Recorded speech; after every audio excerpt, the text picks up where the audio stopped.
أشرقت نفسي بنور من فؤادي حينما رددت يا رب العباد وانتشت روحي وصار الدمع يجري يا إلهي خذ بقلبي للرشاد أشرقت نفسي بنور من فؤادي حينما الحمد لله الحمد لله الحمد لله رب العالمين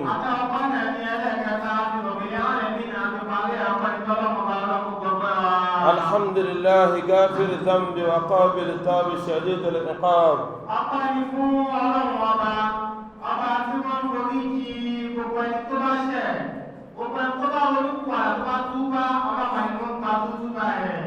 زيده لا إله إلا هو إليه المصير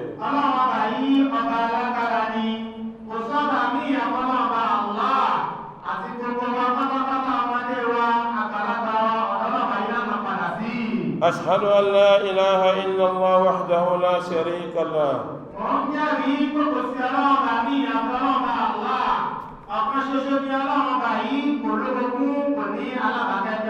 وأشهد أن محمدا عبده ورسوله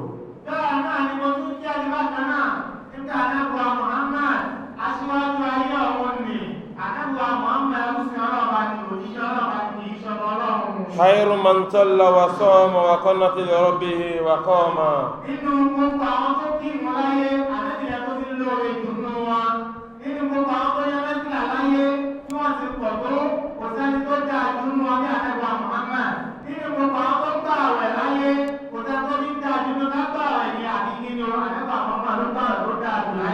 صلى الله عليه وسلم وبارك عليه وعلى آله وأصحابه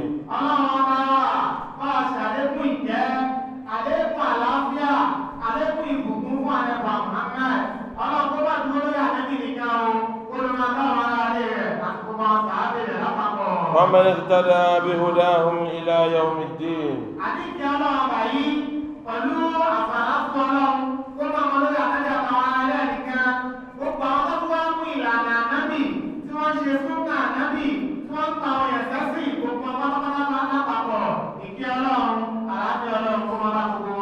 فاتقوا الله عباد الله وأتيئوا فإنه في شهر الصوم وقد أنلل فرض الصوم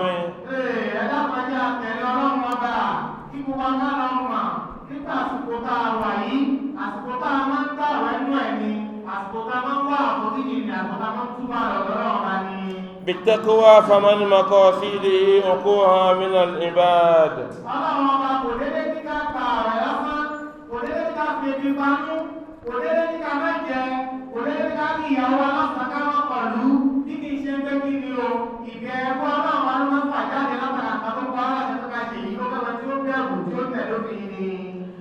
يا أيها الذين آمنوا كتب عليكم الصيام كما كتب على الذين من قبلكم لعلكم تتقون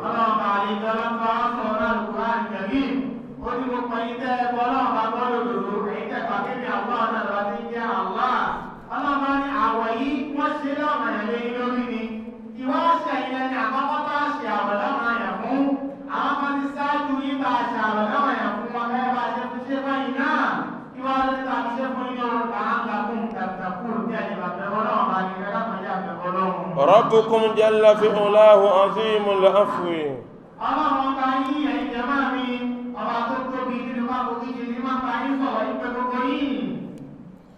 حسن التجاوز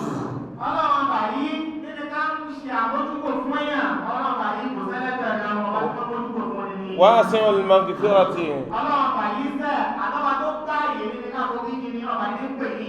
كريم الصفح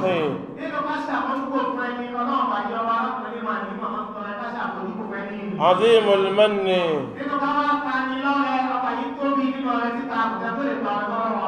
يبتدئ العبادة بالنعم قبل استقاقها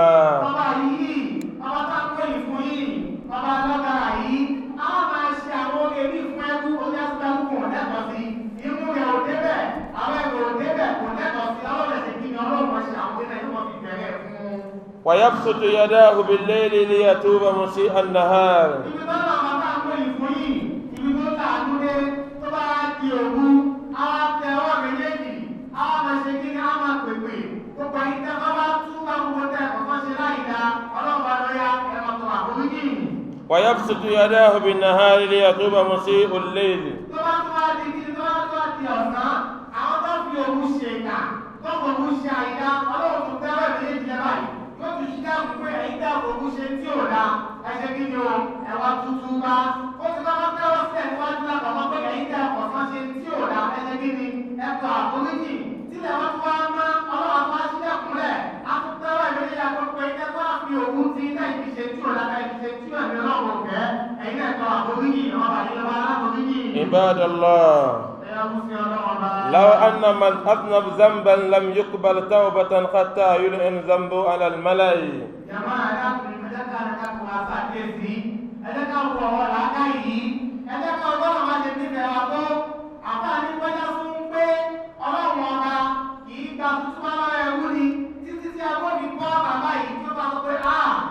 mo ṣe nǹkan báyìí o mo ṣe nǹkan báyìí o bá sọ ọ́ ní ẹni tí ò bá ṣe eléyìí ó sùn ẹ̀ṣẹ̀ tó ṣe tàpapà tó á gbé ìwé níbi àwọn òyìnbó kíkì ni.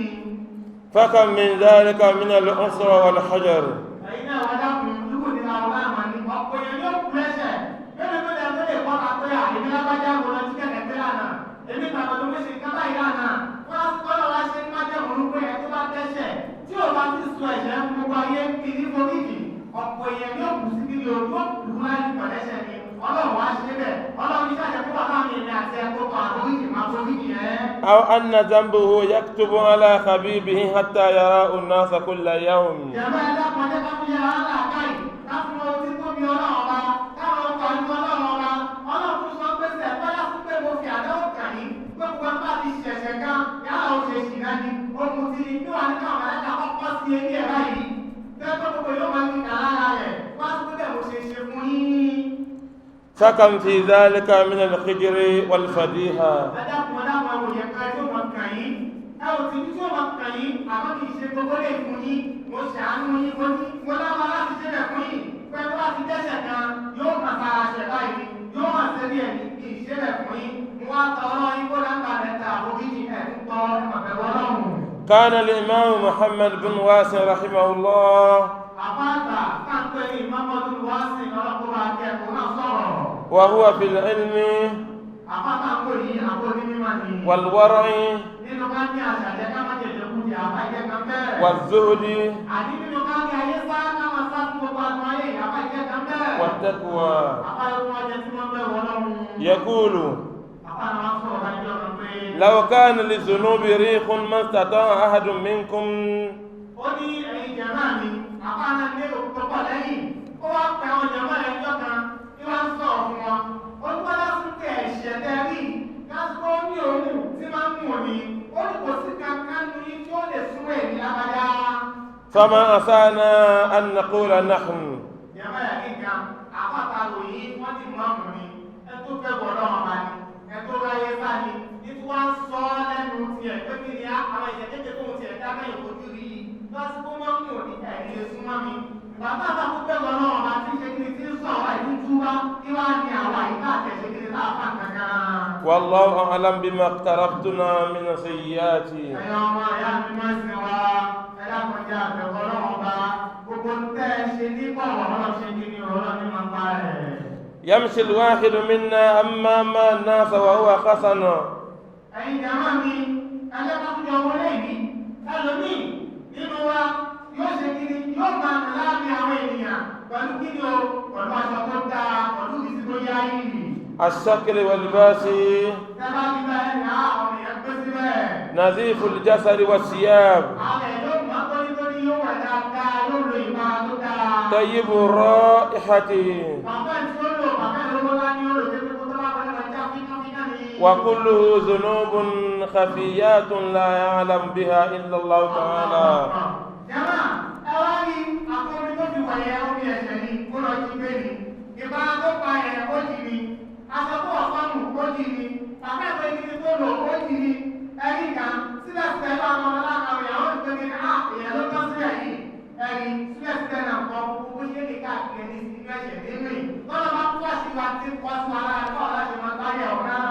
فما هتك ربه ستره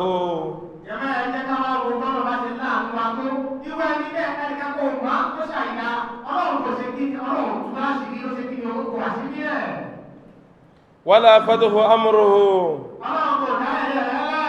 ثم بتوبته واستغفاره يغفر الله تعالى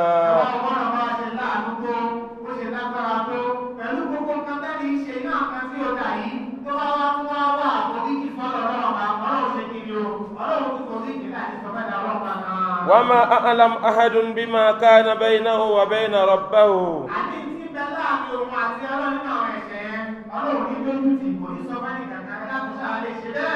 فيا لها من نعمة ما أعظمها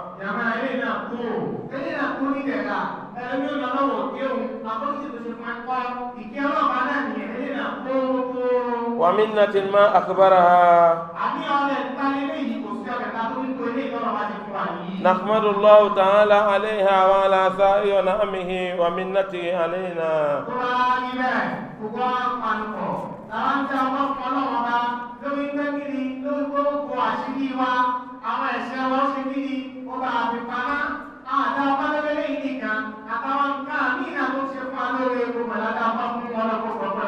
عباد الله هذا موسم عظيم للمغفرة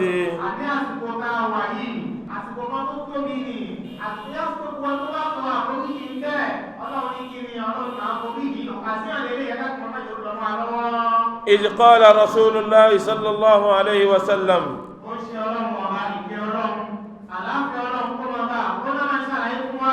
من صام رمضان إيمانا واحتسابا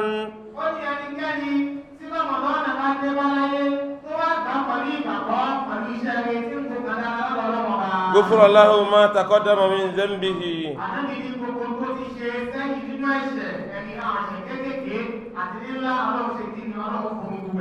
وقال ربنا تبارك وتعالى في حديث قدسي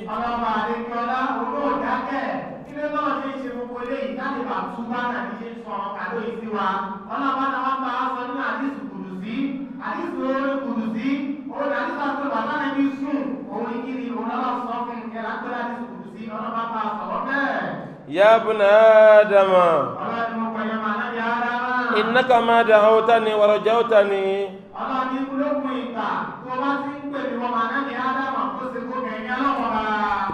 غفرت لك على ما كان قيل ولا أبالي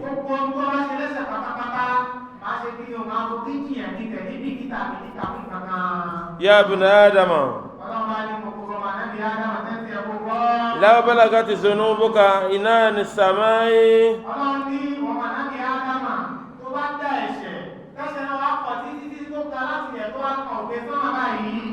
ثم استغفرتني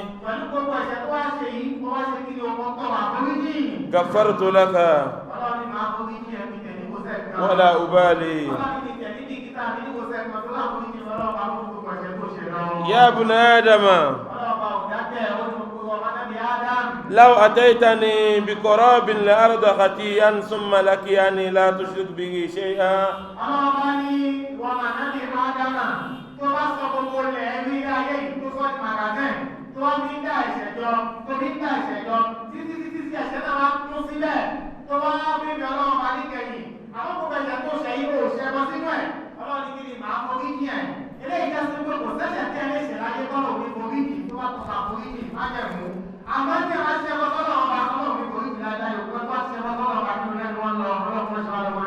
لا أتيتك بقرابها مغفرة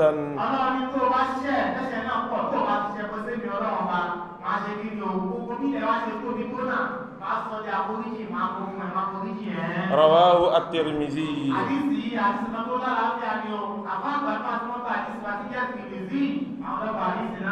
أقول قولي هذا واستغفر الله لي ولكم.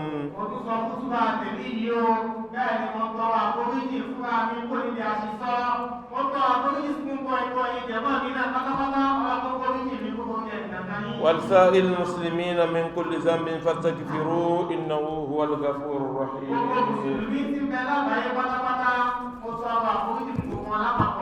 jama àtẹ̀mí àtẹ̀yìn ẹjẹ́ ká parapọ̀ káwọ́ ọba ní àforíjì ọlọ́ọ̀bá la fi máa ń foríjì ní tí wọ́n ń kẹ́ ní ọlọ́kùnkẹ́ ní kàkà wa. Louange à Allah, le pardonneur des péchés, l'accueillant au repenti, le dû en punition, le détenteur des faveurs. Point de divinité à part lui, vers lui sera notre retour. J'atteste qu'il n'y a point de divinité outre qu'Allah, le seul sans associé. Et j'atteste que Muhammad sallallahu alayhi wa sallam est son serviteur, son messager. Le meilleur de ceux qui ont fait la prière, qui ont jeûné et qui ont été pieux envers leur Seigneur et se sont mis debout devant Allah subhanahu wa ta'ala. Que la paix et la bénédiction d'Allah soient sur le prophète sallallahu alayhi wa sallam, sa famille, ses compagnons et tous ceux qui auront emboîté ses pas jusqu'au jour de la résurrection. Craignez Allah, donc serviteur d'Allah, et suivez-le parce que nous sommes dans le mois de jeûne. L'obligation du jeûne a été donc accrochée à la piété. Parmi les objectifs du jeûne, il y a le fait que le serviteur doit atteindre la crainte d'Allah. Exalté soit-il dit, ô vous qui avez cru, le jeûne vous a été prescrit, tel qu'il a été prescrit à ceux d'avant vous, afin que vous atteigniez la piété. Votre Seigneur, gloire et pureté à lui, est vaste en rémunition, il est vaste en pardon, l'indulgent par excellent, celui qui fait de faveurs sans limite. Il fait même de faveurs à ses serviteurs avant qu'ils ne s'en rendent compte. Il étend sa main dans la nuit afin que le pécheur de la journée ne se repentisse. Et il tend aussi sa main dans la nuit, dans la journée, afin que le pécheur de la nuit aussi ne se repentisse. Serviteur d'Allah, si seulement celui qui a commis son péché, son repenti, n'était pas accepté jusqu'à Allah, ne dévoile pas son publiquement, combien de conséquences négatives cela produirait? Ou que son péché soit écrit sur son front, jusqu'à ce que tous les hommes, chaque jour, verraient que telle personne a commis tel péché hier, telle personne a commis tel péché hier, ou telle personne a commis telle chose hier. Analysons un peu si cela arriverait à tout chacun de nous. Et si on mentionnait nos péchés sur nos fronts, si on mentionnait nos péchés sur nos fronts, quel serait notre sort dans la société? Donc si Dieu fait cacher nos péchés, c'est une grâce qu'il a accordée à sa communauté et à la communauté de Muhammad sallallahu alayhi wa sallam. L'imam Mohammed ibn Wasi, que Dieu l'agrée, il nous dit en ces thèmes, en ce moment, il était un savant, un vertueux, avec plein d'humilité et de piété. Il disait, si seulement les péchés avaient une odeur nauséabonde, une odeur désagréable, personne d'entre vous ne pourrait se rapprocher de moi. Alors, si lui il dit cela, or nous savons très bien qu'il fait partie des savants, celui qui a la crainte de Dieu, celui qui a la piété, il dit, si les péchés étaient des odeurs nauséabondes, personne ne pourrait s'approcher de lui. Qu'en est-il pour tout un chacun de nous aujourd'hui? Ce que nous commettons comme péché, malgré tout ça, nous nous glorifions encore sur la terre de Dieu pour dire c'est nous, or nous ne sommes rien. Serviteurs d'Allah, parmi nous, il y aura des hommes qui vont marcher devant nous avec une bonne apparence, une bonne apparence, un très bel habit, un organisme sain et de beaux vêtements, avec une odeur très agréable. Alors que tout cela constitue des péchés cachés en lui. Allahu Akbar. Seul Dieu en a la connaissance. Bon nombre parmi ceux-là aujourd'hui, vous les voyez au dehors, ils dépensent, ils se glorifient. Or, tout ce qui l'amène à constituer tous ces biens, ce n'est que du haram, ce n'est qu'avec du péché. Mais vu que Dieu a fait cacher ces péchés, personne d'entre nous ne peut voir ça. La hawla wa la quwwata illa billahi al-aliyyil azim. Dieu a dit, wa laqad karramna bani adama wa hamalna fil bahri. Dieu a honoré tellement les humains ne pourront pas savoir. On dit, Allah sachant que tout cela ne dévoile pas son secret, il ne montre pas quel que soit ses défauts. Et après, par son repentir et son pardon, Allah pardonnera et personne ne saura ce qui s'est passé entre lui et son Créateur. Cette même personne, ce même individu, après tant d'années sur cette terre, il voit que ce que je suis en train de faire, ce n'est pas bien. Il se repentit. Il tend la main vers son Seigneur. Il dit, Dieu, ce que j'avais fait, je ne savais pas. Aujourd'hui, je suis en train de demander la repentir. Pardonne-moi. Dieu a dit qu'il est prêt. Inna Allaha Ghafurur Rahim. Il va accorder ses pardons et il va encore lui donner ses grâces. Allahu Akbar. Oh cher, quelle grâce est encore plus grande que celle-ci? Quelle faveur plus immense que celle-ci? Remercions le Tout-Puissant pour ses faveurs qu'il accorde sur tout un chacun de nous. L'intelligence d'Allah couvre tous ses serviteurs et parmi la grandeur de son pardon et la vasteté de sa miséricorde. Vous verrez le serviteur d'Allah qui viendra pendant une longue année tout en vivant commettre ses péchés. Il est stable sur ses péchés. Il n'y a de péché qui n'est jamais commis. Il n'y a de mauvais actes qui n'est jamais commis parvenir à faire. Et un jour, il sera amené à se repentir de ses péchés et Allah va le protéger de ses défauts et accepte son retour. Nous sommes dans le mois de Ramadan, le mois dans lequel, si l'être humain commet un péché et il tend ses mains vers son Seigneur, avec foi et espérance, il sera pardonné tous ses péchés antérieurs.